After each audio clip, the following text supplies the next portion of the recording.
Jason Bourne is an entirely unnecessary movie sequel.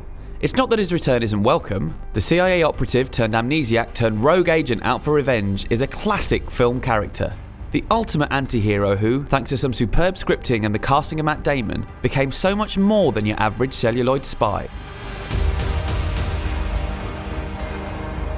The problem is that he's at the centre of a perfect movie trilogy. Bourne's identity, supremacy and ultimatum gave his story a seamless beginning, middle and end, as Jason uncovered the dark secrets of his past and punished those responsible in the present. But now Damon and writer-director Paul Greengrass are returning to the fray nearly a decade on to reinvigorate the franchise. In doing so, they run the risk of potentially ruining their own Bourne legacy, however. Following a brief recap, we are introduced to the man himself, and he cuts a forlorn figure. Exposing his corrupt employers hasn't brought him any peace, and Bourne's still living off the grid, channeling his anger and rage into work as a very efficient bare-knuckle boxer. Sometime ally Nikki Parsons has also been in hiding, but working as a hacker in an effort to finish the work that Bourne started, and she needs his help. The pair meet in Athens during protests outside the Greek parliament, but they are being watched, prompting the film's first action sequence, an exciting if somewhat overlong chase through the middle of a riot. And so we're back into classic Bourne territory, our hero's efforts to learn yet more about his past, juxtaposed with the CIA's struggle to once again either bring him in or take him out. Key players in this operation include CIA Director Robert Dewey, Heather Lee, head of the agency's cyber division, and the Asset, an assassin as skilled as Bourne in the art of killing. Tech billionaire Aaron Kalor is another new addition, a Mark Zuckerberg-like tech billionaire whose story becomes intertwined with Bourne's.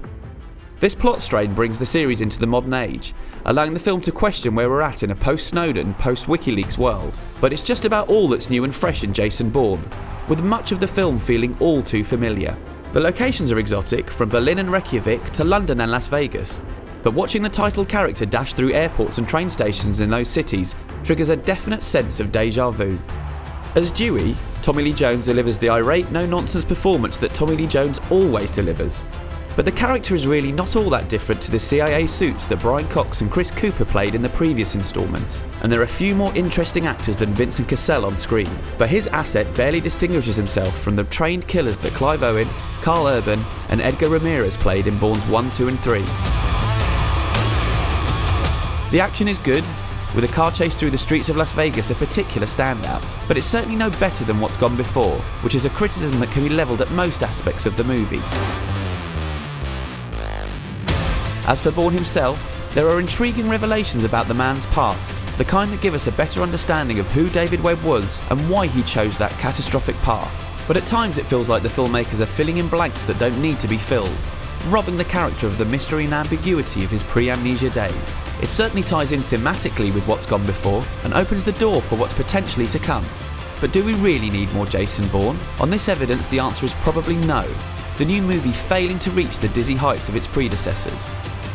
So while he's still an appealing character, and there's fun to be had watching Bourne break bones while exposing corruption, you can't help but feel that we've seen it done before, and done better. For that reason, we're giving Jason Bourne an IGN score of 7 out of 10.